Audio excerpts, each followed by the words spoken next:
This is the new Mafell A18. This comes in a T-lock sustainer case.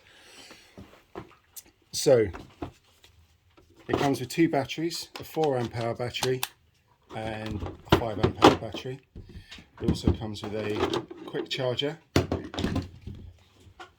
regular chuck and a quick release screw bit holder. You've got your torque settings down at the bottom here.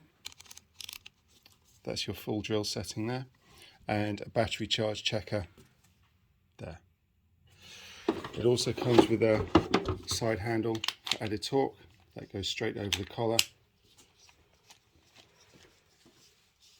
so you can tighten that up when you're doing more heavy duty work with it.